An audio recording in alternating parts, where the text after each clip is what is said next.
And I was running far away. Would I run off the world someday? Nobody knows, nobody knows.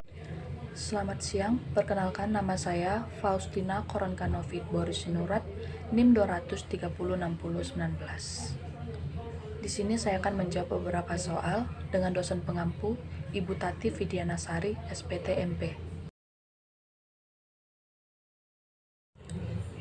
Soal yang pertama itu jelaskan proses yang terjadi pada metabolisme lemak, yaitu degradasi dan biosintesis.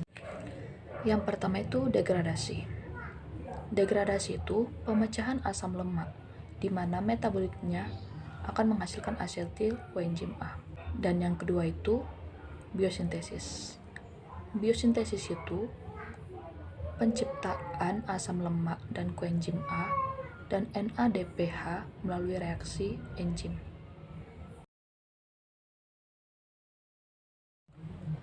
Soal nomor 2 itu jelaskan proses pencernaan, penyerapan, dan transport lemak. A. Proses pencernaan, penyerapan lemak. Yang pertama itu pencernaan di usus yang dibantu cairan empedu dan lipase.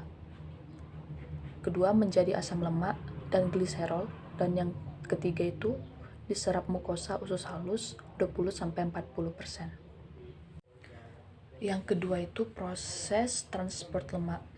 Transport lemak dimulai dari gliserol terbagi dua, yaitu gliserol fosfat dan dehidroksi aseton fosfat menuju gliserol dehid 3 fosfat, lalu diglikolisis menjadi pirufat menuju asetil koenzim A dan siklus Krebs. Soal yang ketiga itu jelaskan pengertian beta oksidasi. Beta oksidasi adalah jalur katabolisme lemak di mana asam lemak bebas akan diubah menjadi asetil koenzim A, selanjutnya akan diubah menjadi energi dalam bentuk ATP. Soal yang keempat itu jelaskan 4 proses utama pada beta oksidasi. 4 proses utama beta oksidasi. Yang pertama itu dehidrogenasi atau oksidasi atau dehidrogenasi awal. Asetil koenzim A mengalami dehidrogenasi oleh FAD dependent flavoenzim. Dan yang kedua itu hidrasi. Enoil koenzim A menghidrasi ikatan double membentuk beta hidrosilasi koenzim A. Yang ketiga itu dehidrogenasi.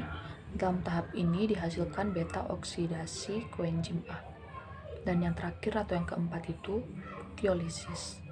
Reaksi terakhir beta oksidasi akan membebaskan 2 karbon asetil koenzim A. Soal yang kelima itu jelaskan proses degradasi lemak tidak jenuh.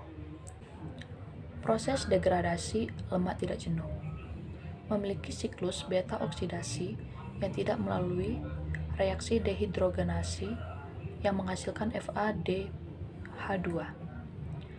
Mengandung ikatan rangkap. Dengan demikian, jumlah ATP yang dihasilkan pada beta oksidasi lemak jenuh dengan jumlah yang sama. Soal yang keenam itu jelaskan pengertian dari A. Lipolisis, B. Lipogenesis, C. Ketogenesis, dan D. esterifikasi. A. Lipolisis. Lipolisis itu proses pemecahan cadangan trigliserida menjadi gliserol dan asam lemak. B. Lipogenesis. Lipogenesis itu lintasan metabolisme yang mengubah asetil koenzim A menjadi lipid. C. Ketogenesis. Ketogenesis itu pembentukan keton dari proses glukogenesis yang berlangsung di dalam hepar atau hati. Dan D. Esterifikasi.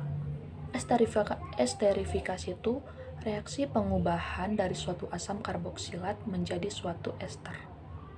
Sekian yang dapat saya sampaikan. Jika ada salah kata atau pengucapan, saya mohon maaf. Terima kasih dan selamat siang.